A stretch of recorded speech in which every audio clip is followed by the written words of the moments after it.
Oríṣiríṣi ogun ànábọ̀ la rí nínú ayé o.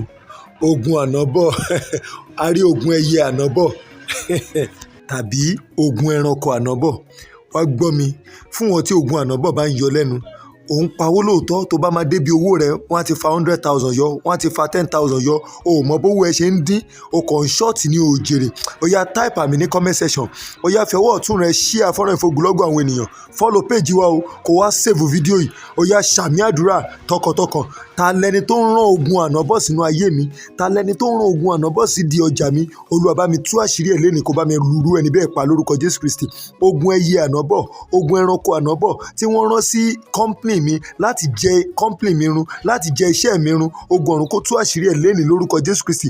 Ẹyẹ tí wọ́n rán, ènìyàn tí wọ́n rán, tí wọ́n ná owó ànábọ̀ fún mi láti èní yìí lọ, ogun ọ̀run kó gbèrú ẹni bẹ́ẹ̀ dè, kó ogun ọ̀run kó lù wọ́n pa lénìí kí n jèrè nídìí iṣẹ́ ọwọ́ mi. Àmín.